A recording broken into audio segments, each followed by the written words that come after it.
one more we're excited about. So Brian, I don't know much about Brian, so Brian, tell us about you. I will do that. Hi, I'm Brian. I have a menswear problem. Thank you. All right, break the ice. Hey, there you go. Thank you. That was not a plant. So first of all, can everyone hear me just fine without a microphone? Okay, I'm just getting over. I'd rather. It's okay if I know. I'm getting over being sick, and I also want to apologize if I seem tired, if I happen to doze off or lose my train of thought. I just flew in from Los Angeles last night. I was out there for the Suits LA red carpet and premiere party, and I left at 1 a.m. this morning. Got in here at 11. So it's not you, it's me if it happens, but it won't happen. So first of all, I want to thank Derek and Mark and the team from Gladson for having me here. It's really great to be here. Thank you so much for thinking about me. So me, I'm Brian Sacawa. I am founder of He Spoke Style. That's a digital media brand and online tailor shop. Our mission is simple, to help guys look and feel their best every single day. We do that through our editorial division, where we inform, inspire, and influence a global audience of 1.2 million people combined on social media, and about 500,000 visitors every month on our website.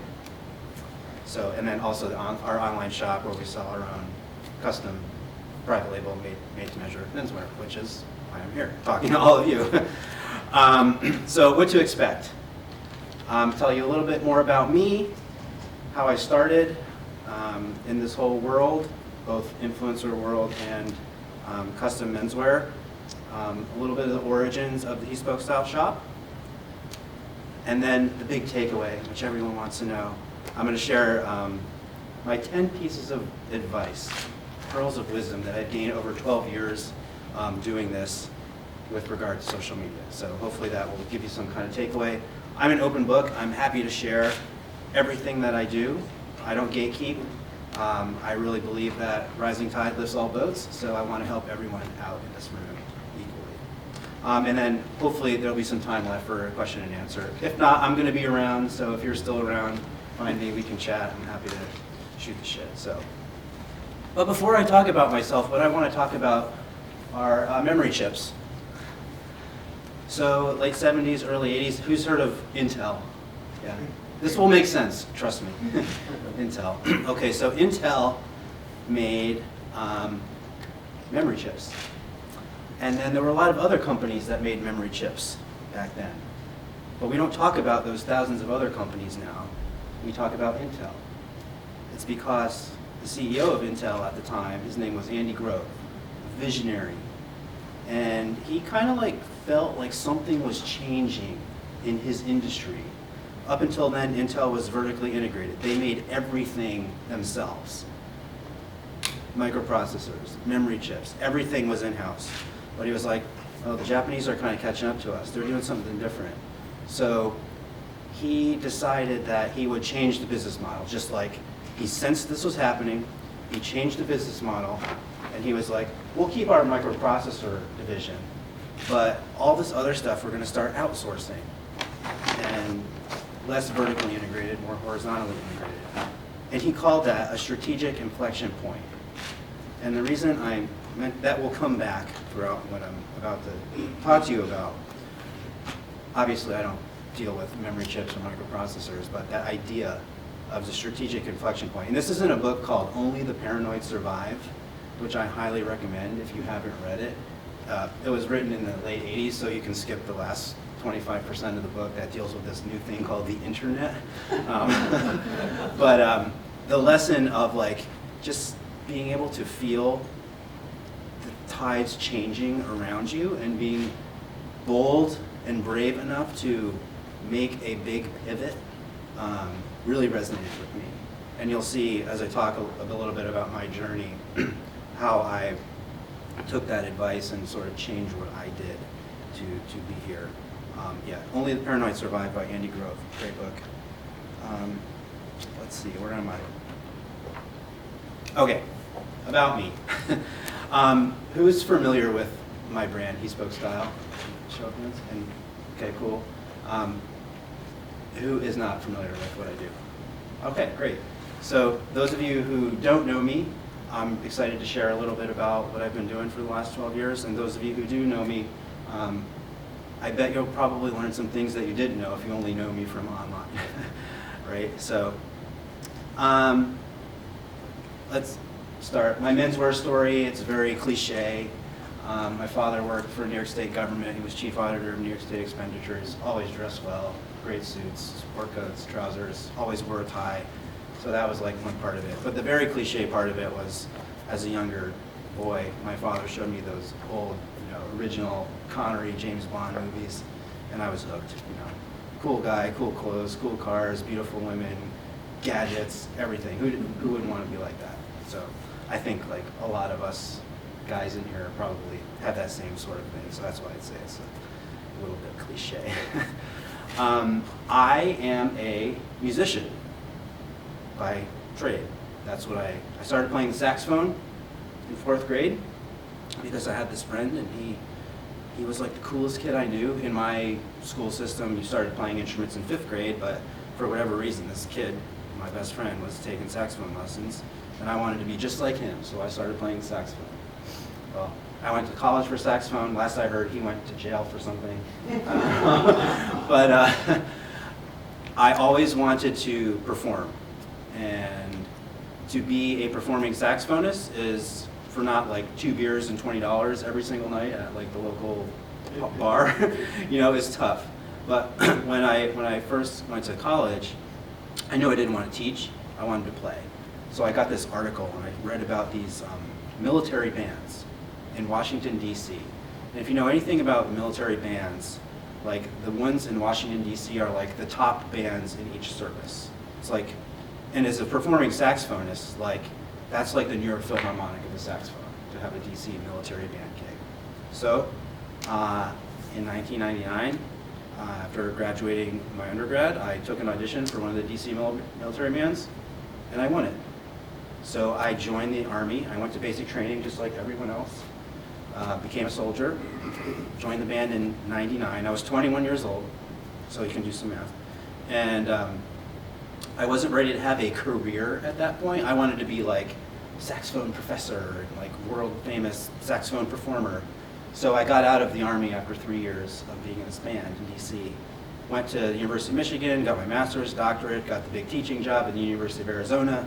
Was a saxophone professor. Made no money.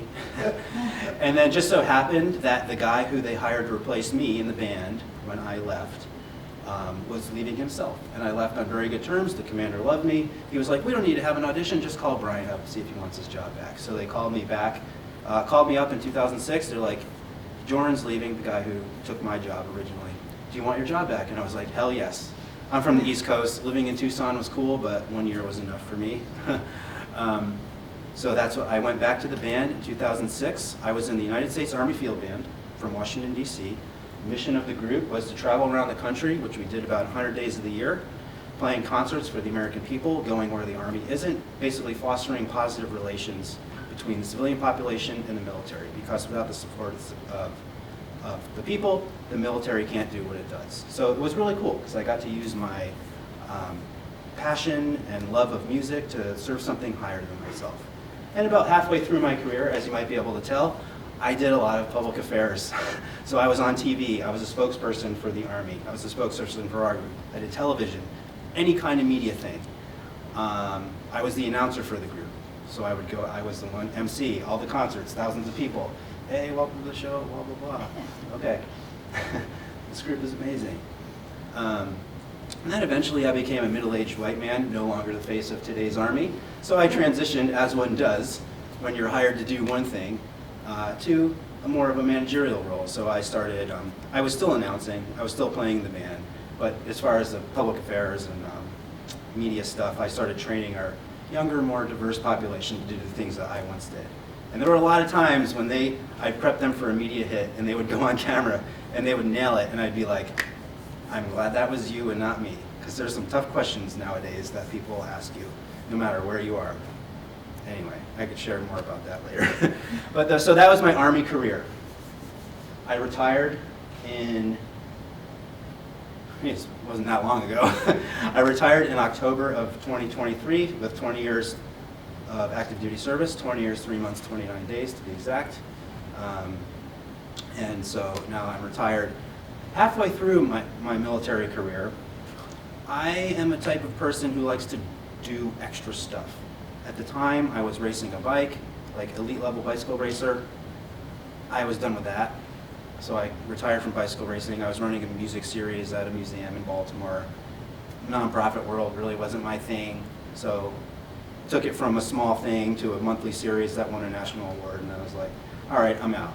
Now suddenly, with nothing left to do in my life, I'm halfway through my military career, making a good, wage, and I'm like, now's the time I think this was like 2012. Now's the time I think I'll start thinking about developing my personal style, building a wardrobe. I have the means to do it. I'm interested in doing it. So at that time, I did what everyone did. I went online, and I looked for websites.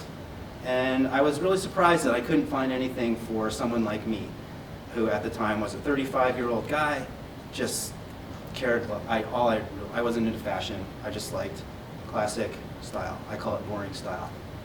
Lean into that. If people say something bad about you, lean into it. Turn it around on them. So anyway, there were, and you all know these websites, there were these very atavistic websites with and forums and all this information and these nerds and pretension, and I'm just like, that's this should be embracing, and it was you either know this or you know. So I didn't like the attitude. Plus there was nothing, it was basically if I was a gentleman in the 1920s, I would read that website to learn how to dress. But I was classic style, modern sensibility. I wanted something more modern, not to dress like a dandy from the 1920s or Beau Brummel or whatever. And then on the other side of the coin, there were younger guys, more street style, more urban style, also not really my thing. So there was this disconnect, and I was like, where's the site or the website for a guy like me, just starting out, wants normal stuff, no fashion, whatever. So I was like, well, I read Style Blogger too, big influence in the beginning. But I was like, I'm just going to start chronicling my own journey. And of course, the way I approach things, I went into it with a plan. It wasn't just I'm going to post some pictures of myself. What's interesting, a little bit of a tangent, my original idea was that I would be anonymous. I would never post my head. And then eventually I'd do this reveal and people would be like, oh, that's the guy. I'm glad I didn't do that. And I'll tell you why eventually. So yeah, I started. This was February of 2013. So now officially been doing this for 12 years. I had a background in SEO. I knew how that worked.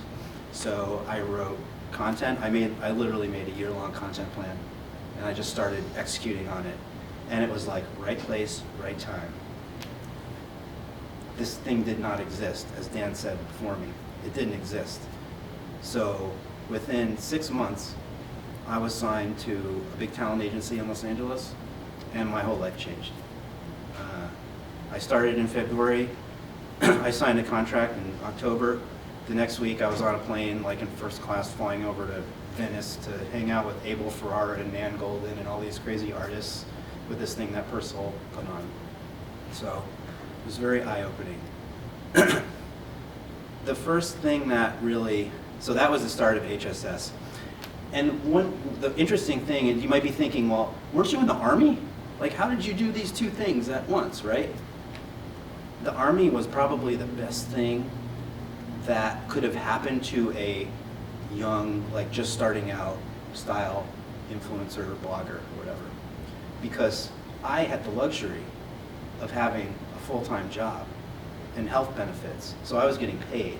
So I didn't have to do these shitty $500 posts with these crappy Chinese watch brands, I could pick and choose. I could curate the brands that I was working with, and I did. So I carved this niche and this lane for myself of being the luxury guy, the mature person. I don't work with Daniel Wellington.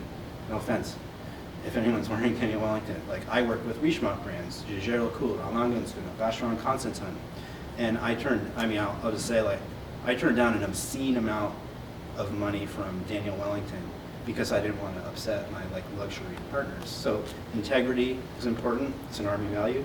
It's one that I had before I joined the Army. People will say, how did the Army influence your style? It was more of like, the Army was a good fit for my style. So that was very, very, very good that that happened that way for me. What happened eventually is like, you were cool because you had this blog and you could write, and it was a different time, and you had good photography and stuff. And there were only a handful of us, and they're like the roster of people that were on my talent agency. I was like, why am I with these people? These are like incredible folks, you know? And, but what happened was, then Facebook kind of became a thing, and Instagram started to become a thing. And it was like, there was no video on Instagram back then. It was just pictures. So you'd scroll, and I'd see these other influencer guys who were just starting to come up. There was only like 5 of us in the beginning. And I'd be like, oh, that guy's cool. Like, he dresses like me. He likes cigars or a cocktail or whiskey or whatever. You know, he's into that whole thing. And then, like, so I'd be excited because I'd go to all these events and I'd get to meet these people who I just knew online. And this is the first strategic inflection point. So I would go to those things and I would meet these people. Usually they're younger and they didn't know shit from shit. And I figured this out really fast. And I was like, people are going to figure this out, and they are going to figure out that these influencers don't know anything. So how can I separate myself from this crowd before, you know, the head eats the tail, so to speak, as people like understand that things aren't what they seem. So I was like, I need to talk to people. And the only way you could do that at that time, this is like 2015, 2016, was YouTube. So I was like, okay, I'll still do the blog, but I'm going on YouTube, like hardcore. Great decision. One of the best I ever made. And again, right, strategic inflection point. I sensed that I always feel like I'm thinking 2 years ahead of what actually happens. Unlike the Army, which is like 10 years behind. But, so, again, it was right place, right time, because there were these OG YouTube, or original people on YouTube, and they'd been around for like 10 years, and they would do their thing, and they'd jump and scream at the camera and whatever, and people were getting sick of it. They're like, we want something new, we want a fresh voice, and I'm like, I'm just boring, and I don't care. I'm just going to be myself. Authenticity, very important. You can't pretend to be someone that you're not, and if you are, people will be able to tell. So I just went on. Again, I had a plan. I didn't know much about video. We've evolved a lot over time, but right place, right time. People were ready for a different voice and a different take on YouTube. And again, man, we have over 500,000 subs on YouTube right now. So that was a big, big thing. The shop. How did that come about? Shortly after, I decided to, how am I doing on time? Good.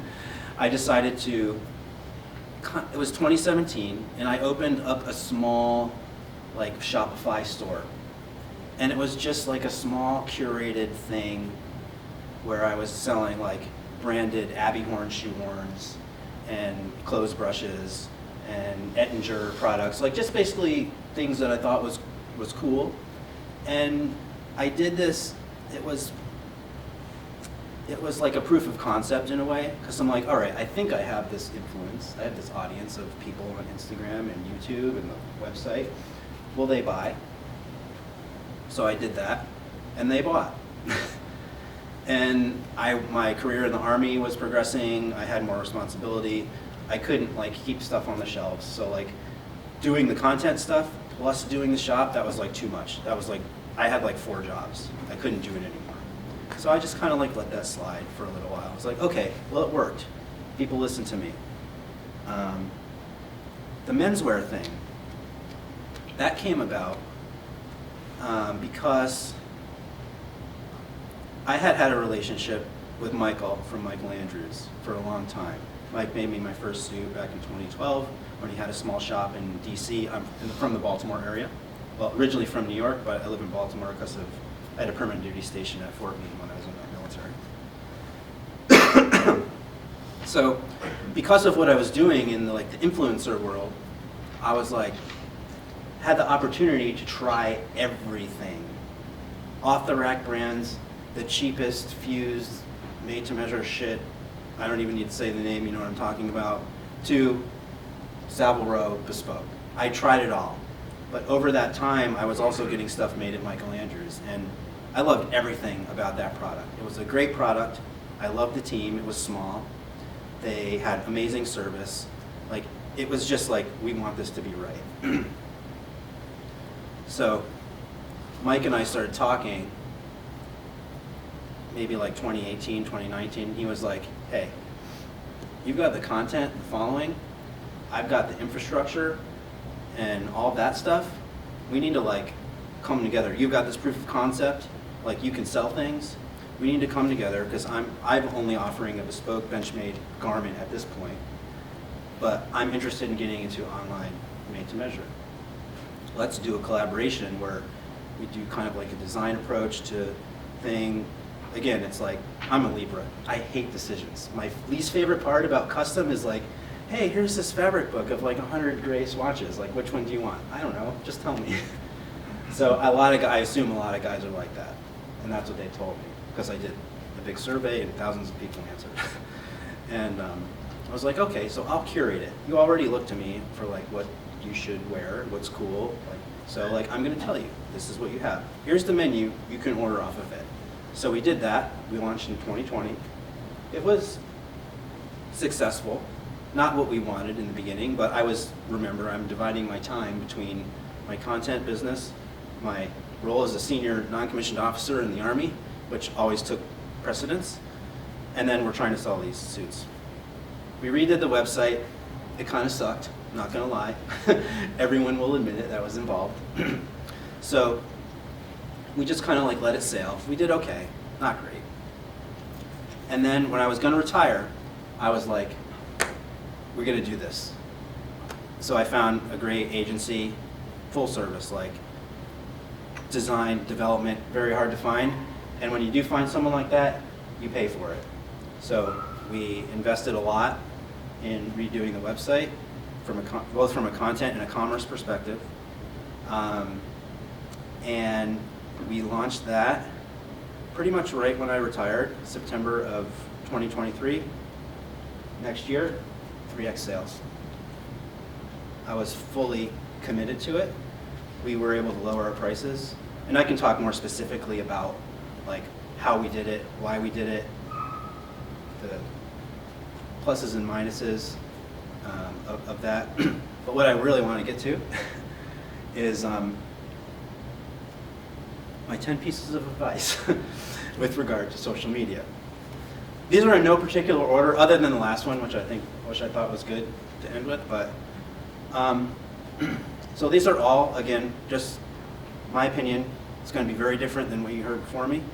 1.2 million followers across social. So I think I know what I'm doing, but I do have imposter syndrome always for some weird reason. I don't know why. So the first one, when it comes to, because we all, I think, want to be more present online to figure out a way to connect with our customers, turn them into, not just followers and people who love you, but clients as well. And it's, Dan didn't use this word, but what he does and what I do is we create this sense of reciprocity with the people who follow. So you give and give and give, and eventually they're like, yeah, I like you, I'll buy from you. So that's what I do. Anyway, my first piece of advice with regard to social media is my favorite dichotomy ever in the influencer world. I don't know if I came up with this. I think I did. Maybe I should trademark it.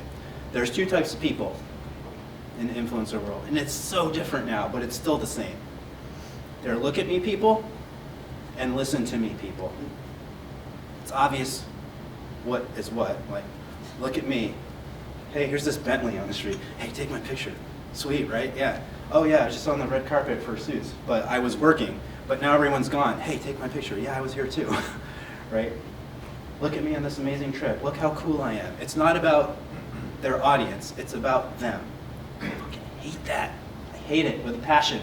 That's why I don't follow any of my original influencer friends anymore, because they're look at me people. Listen to me. You have something to say. You have a point of view. That's what resonates with people. They want to hear that, not see how cool you are. Maybe it's cool at first, like, oh yeah, he has cool hair, or I like the way he wears his trousers, or like, he has an interesting look, or whatever, or like, he always takes a fake sip of coffee when he walks on, you know. People get sick of that real quick. But if you're selling value, and if you're selling like a point of view, people will latch onto that. Trust me. This is funny. This will be funny. Number 2, beware of influencers. It's meta, right? Not me. I don't really consider myself an influencer, but these days, because I see these guys, man, they just want to get some shit for free. A lot of them. They're not going to do anything for you. And I mean, you know, you could pay someone, it's like paying 25 cents on a dollar if you're given a suit and trade or whatever. Okay, but how big are their following? If you are going to work with an influencer, look deeper. Look deeper than their follower count. Who's saving their content? Who's sharing their content? How many times is it getting saved and shared? Who's commenting on it? Careful of that one. Because these influencers, they have these text groups. I don't subscribe to that. Hey, I just posted a new photo. Thousands of people like it, comment on it. So you may see someone with 300 comments, but look, every single post, it's their same influencer friends with their blue check mark. That's not a real following. That's not real engagement. That's fake. Beware of influencers. Do your research. Okay, more nuts and bolts. Consistency, number 3. Consistency is key. If you're going to make content, you need to make a plan. You can't just do it. Oh, hey, what should we do today? Oh, cool, yeah, maybe that'll work, cool. Let's do that. Day to day, back against the wall. That feels terrible, especially if you're dealing with other parts of your business, which everyone in this room is. You don't have time for that shit. So take some time, have a planning meeting, decide what will work for you. What can I reasonably accomplish and do it very well? If it's 1 post a week, cool. Set realistic expectations. If it's 1 post a day, if you can do that, great. If not, it's not more. It is quality over quantity, but if you can do quality and quantity, you're gonna win. Video is most important, by the way, these days. Make sense? Okay. I didn't do a numbered list, so I think this is number 4. Yes. Number 4, thank you. Fuck the algorithm. Okay? Fuck that shit. I used to think about this all the time. People get so obsessed. It's obnoxious. It really is. Like, oh, what time should I post? Well, should I use these hashtags? Should I use these keywords? It really doesn't matter. I mean, it matters somewhat, but it really doesn't. If your message is positive and connects and resonates with whatever audience you are trying to reach, that is more important. Don't waste your time thinking about all this stuff. It doesn't matter. Trust me, I don't think about it anymore. I've been posting a video every single day since the beginning of the year. That's my new strategic inflection point. Guess what? It's working. You don't have to do that, but I'm digital first. I'm selling online. My customer comes from them knowing me. So I realize this is what I have to be doing to grow. And my style is, boring, simple. It reaches more masses. So I can cast a wider net like that. And we get someone, we get them into our email's important. That wasn't on my list, but email list is way more important than social media. Hell yeah. We hired an email marketing person. She crushed it. So yeah, don't spend your time worrying about, oh, should I post at this time? All that stuff, forget it. It doesn't really matter. Make good content that connects with people and resonates with them. That will work better. 100%. Okay, this is a big one, number 5. So I really would encourage you, for whatever business you have, set aside some time. I'm not talking a day, a week or more with your team, and really figure out like who you are. What's your value proposition? What do you offer? That's what you need to tell people. Mine is different than Dan's. It's different than yours. It's different than yours, I'm sure. You know, we're all in the same business, but we all think about it in a different way. So you have to just tell people that. And this comes from this idea. You have to keep talking about it. Because you can't just say it once and think people will find that video way down in your feed someday. Repeat, repeat, repeat. You have to tell people again and again and again, okay? As you're thinking about that, let me give you 7 things. You tell them like YouTube guy, like, here's the 7 best blah, blah, blah. These are 7 things that all great brands have. This is why people line up around the street for the new iPhone. This is why people love working at UPS. It's not just the cool brown uniform. I love brown. Right? There are reasons that brands have these zealous followers. And these are the 7 things that each one of those has. They have a creation story. Write this down. Think about it. Do the exercise. Think of what is your creation story? How did you come to be? I told you mine. I'm no one. I was a saxophone player in the Army. Now I sell suits online. Your creed. What do you believe in? What are your beliefs? If anything performs well, it is a value statement. More than, here's how to tie a tie. There's so much of that. What's your unique value? Inside, in here. Are there any? Icons. The symbols that identify you. These could be visual. They can be sound. You guys know this? Let's get dressed. My friend Damien. 2 million followers. Don't do what he does, but that's his thing. You know, that's Damien Broderick. It could be visual. When I film videos, and it's a style video, I have this clothing rack. Everyone asks me, where'd you get that clothing rack? Unfortunately, it's not available on Amazon anymore, but I would make a lot of money in affiliate if it was. But I lean on the clothing rack the same exact way. It could be visual. So what are those things? Very early on in my influencer career, the woman who owned the agency that repped me initially, she was like, you know, you're good, but you need something. You need every picture you have like a red cat or something.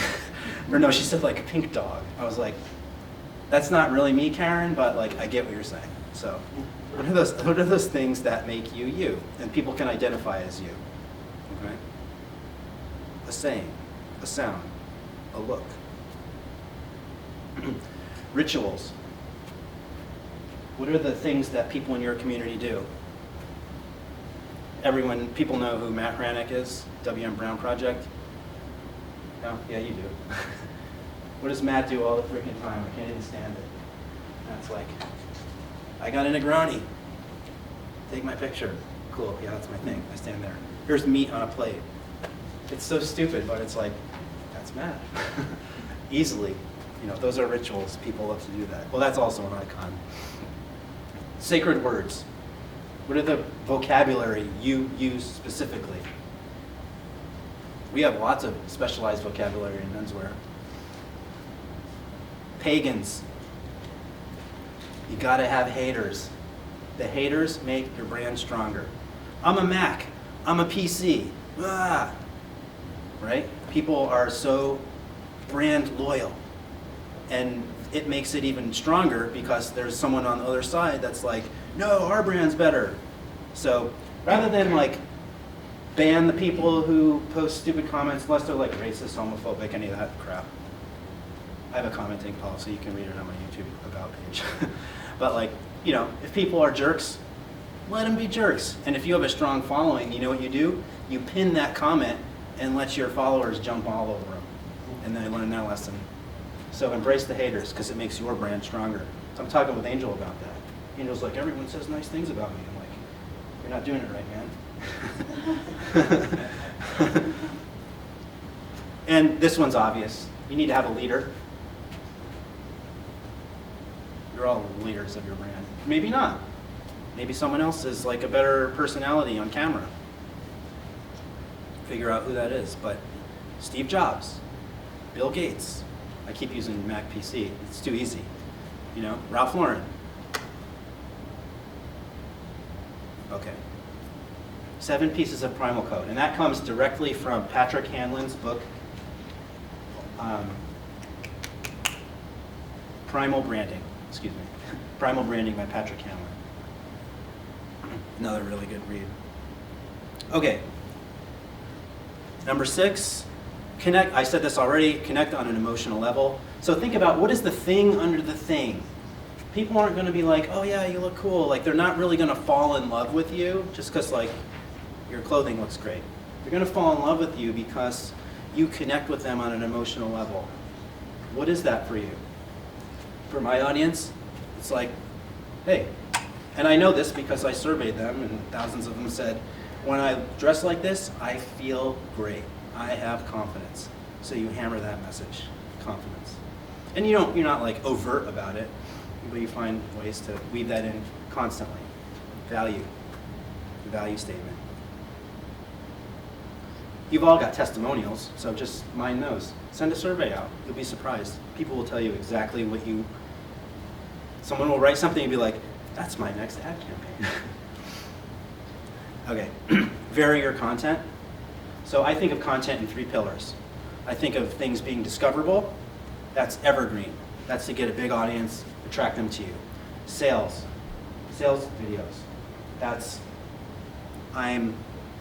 It's a very specific call to action to get people to do something, to go off the page.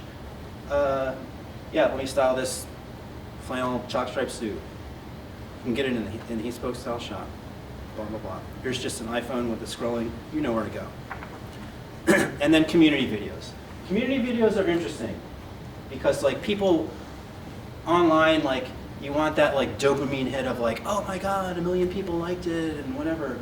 There's so many comments, but like community videos are not going to perform like that. Community videos are going to be lower views, but they are designed to deepen the relationship you already have with your existing community. They will love that. It's not just another, here's the way to tie the double foreign hand, whatever. It's like, I posted one yesterday. I'm like, hey, I've been sick. Here's me in a hat. You never see me in a hat and a Lululemon hoodie with my cashmere sport coat over it, you know? More people watch that than this really like nice video we made at Four Seasons in Canada. So, because people will fall in love with you if you do that. Share. Master the art of the hook. So, this is hard. It's very hard to not do it in like a, do you want to look better? Do you want to have more confidence? Buy our suits, right? No, it has to be slicker or more thoughtful massage. So in every video, most every video, I approach it, the beginning of the video, in this way. I answer 3 questions. What do they want? Why can't they have it? Emotion. How am I going to solve their problem? For a long form YouTube video, a good hook is 15 seconds. You need to learn to say that in 15 seconds because people will not watch beyond that. What value are you providing for me? How are you going to solve my problem? Like, oh yeah, I totally feel that way. Oh, and you know how to do that? Great, I'm going to watch your video. Short video, not 2 seconds, it's 3 seconds. You have 3 seconds to say those things, somehow. You can be visual, you can be with text. It doesn't have to be verbal. Master the art of the hook. All right, number 9, I really want to leave time for questions, I'm sorry. Almost done. Number 9, don't obsess about what other people are doing. Don't. It's this rabbit hole that you can fall down and you're just like, how come, and it can go a couple different ways. You can be like, how come they're doing so well and I'm not? Well, because they're doing their thing and you're here whining about what they're doing rather than doing your thing. So it's good to like look and see what people are doing, like what kind of format is working, but don't copy people exactly. Like, I'm not gonna do a video and be like, hey, it's Brian, let's get dressed. Trousers. People do it and I'm like, that's Damien's thing. You guys are, they're not gonna last, right? But like, just like in any business, you're like, you look at your competitors. What do they do that's good? How can I improve upon that? What do they do that's bad? And how can I do that better? That's how you should approach like when you look at people in terms of content. That's what I do. That's what everyone does. But try to find your own thing. You may not find, I'm getting ahead of myself. Okay, and my last tip for social media, sorry I keep walking around, you're doing great with the panning. Just start. Just start. Perfection is the enemy of progress. So when I was an undergrad, I was a super nerd, and I wasn't just a music major, I did a minor in Japanese language and literature. And I wrote this senior honors thesis on The Tale of Genji, which is like this crazy old first world novel written by a woman, Murasaki Shikibu. Yeah. So I wrote my senior honors thesis on that for undergrad. And I went to my thesis advisor and I was like, I have so much to say, but I don't know what to say. And he's like, just vomit on the page. Vomit on the page, get it out there. It will come. Same thing. You just need to start. You can't like design the perfect plan and be like, all right, here it is. There's an element of building the airplane while you're flying. Because like you don't know what's going to resonate with people. It could be something stupid. And you're like, but you need to be aware of it. And you're like, oh, you know what? That thing I did, that really worked. What did people respond to? Find that. You only find that through trial and error. Test and learn. See what works.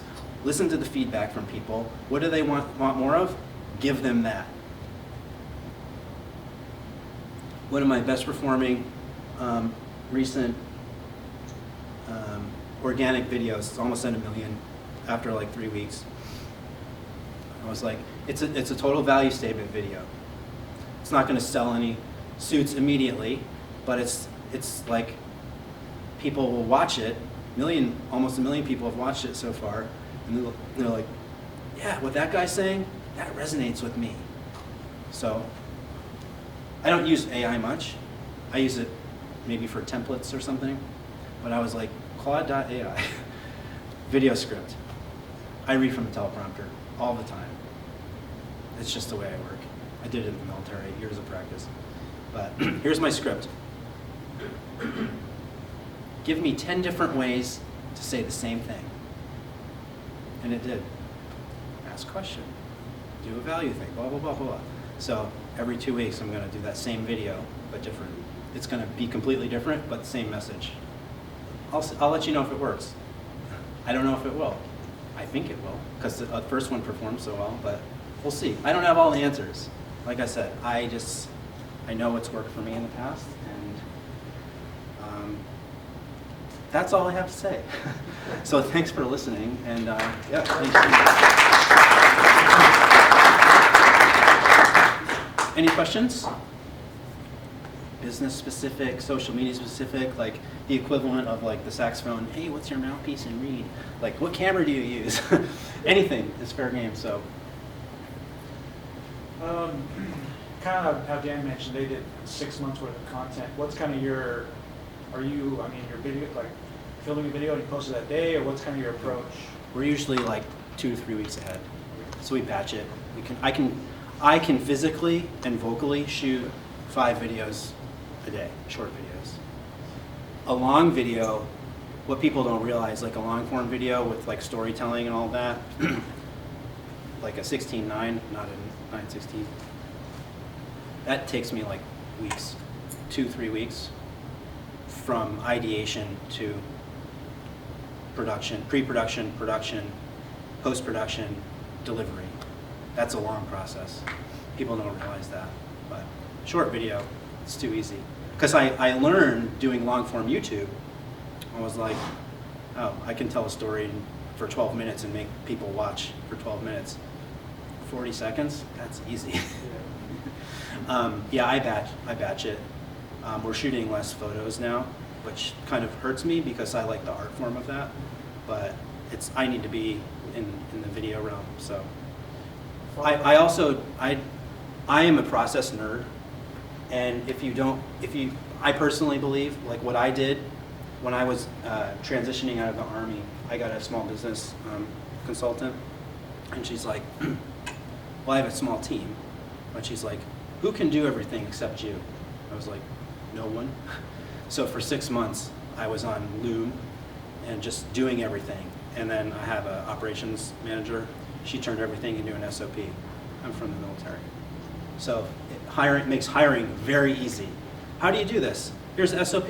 Here's the things you need to know. Read it. I don't need to spend the time training you. We've already done that. So it's like, you can put the time into that. I love that, but I also love the artistic side. But I do really believe that process is important. So we have a process for everything. And, we're always refining it, but it's very, very important. Yeah. I've noticed a trend since you're a professional, of YouTubers having like a second channel that is long format or short format.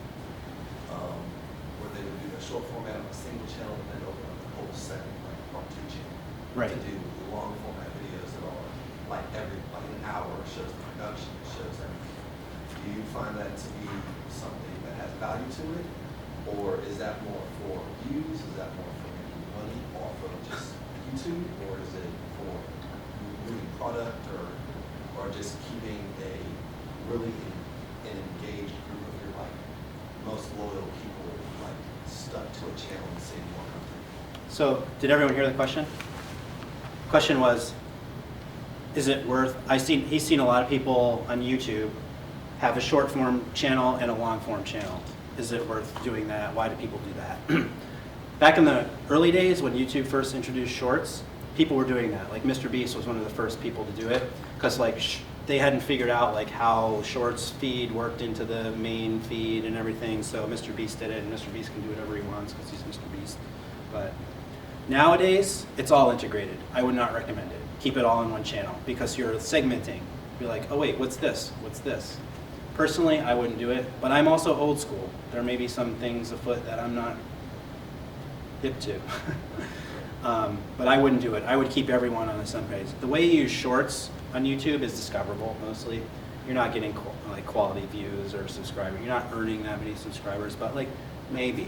But it's the long form stuff where you can tell a story that is more important. On the monetization ad revenue thing, menswear is the worst performing vertical for that on YouTube. You know how many views I get on YouTube? 3 million a month. And you know how much money I make? Enough to pay my video editor. It's sick.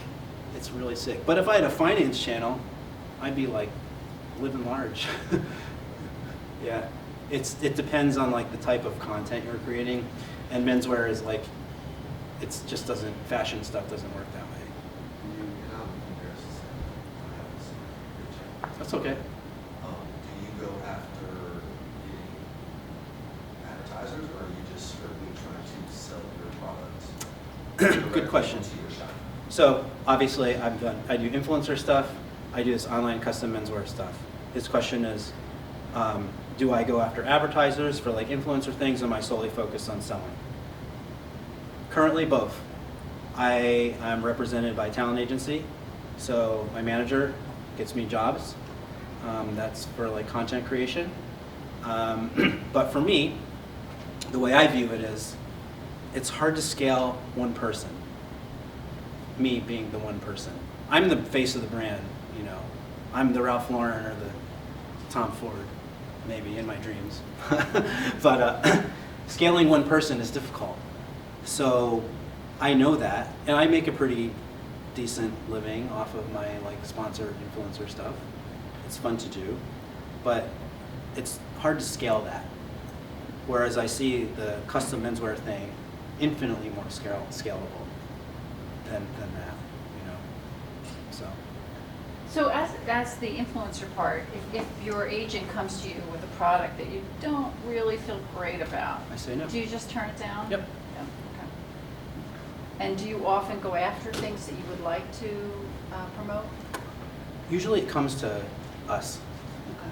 Yeah, like people have seen, so for example, this year, well, starting last year and into this year, for a year long, I'm an ambassador for Genesis, the car company.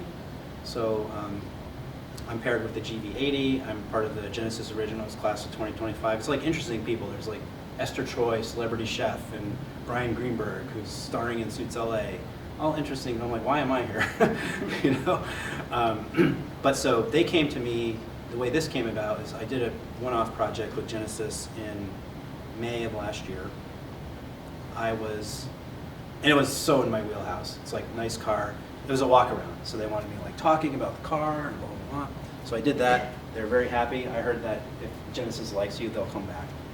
After that, I got a call from Mercedes Maybach, and they saw that video and they wanted me to do a walk around for the new Maybach SL on their YouTube channel. So I did that, but they're like, you can't work with Genesis for like a month it's after. competitive. Kind of interesting to think that, you know. But at the time we were negotiating this year-long ambassadorship, so it worked out. The timing, it was delayed enough that I was able to do both. But yeah, so but that comes directly to my. Do you ever approach brands to represent them? Not really. I mean, the extent of what I might do is it's sort of like you have to be top of mind for people. So maybe once or twice a year, I'll go to New York with my manager. We'll do the rounds, go out to the big agencies just so you can meet them, and they put a face to the name, and you can actually, like I said, they can meet you and they're like, oh, he's actually like knows what he's talking about, and like we have a luxury brand and we don't want just anyone talking about our luxury brand. So that's always very helpful. Are you talking about ad agencies, or are you talking about? Yeah, generally like ad agencies, Ad like agencies. Nike Communications, Purple PR, stuff like that. Okay, thank you. Somebody just get started, what would you suggest for a sweet spot for video links and somebody's just recording, using an iPhone or something? Yeah. Any special apps Yeah. that you would suggest? Same advice for like people just wanting to get into menswear. Like, you don't have to start with a three-piece suit. Start with one piece. Do something, get comfortable with it. So iPhone, totally fine. iPhone is freaking amazing. You can make amazing photos and amazing video. Are you talking about short form or long form? Sure. 30 seconds, 30, 40 seconds, Yeah. no longer. And it can be even Any shorter. special apps that you think are ideal for? I don't do any editing myself, but my editor uses Final Cut, which is easy. It's Apple. A lot of industry standard is Premiere. CapCut is one that's easy for people to really use. If you guys want to talk somewhere, I'm happy to do that. But I need to go up and edit this little video I made last night for the Genesis thing. I'll do it in CapCut. Yeah. So I know enough to be dangerous, but I don't like doing it. Right. So just start. Set up your phone. I would say, and this is like geeking out. Personally, I don't like when the camera's high. I like it here because it looks more natural.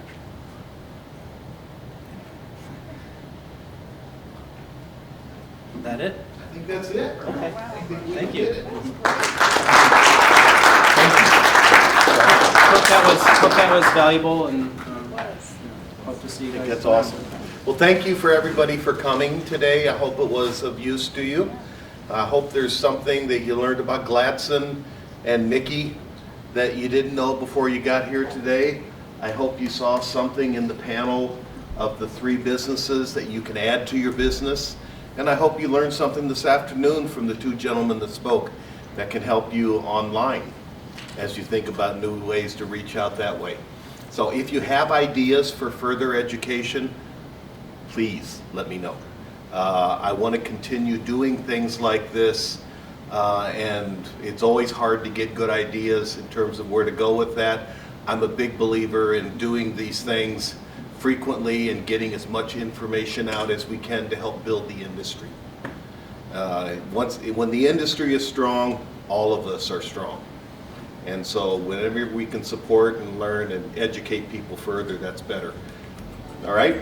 Thank you so much for coming. Thank you, Mark.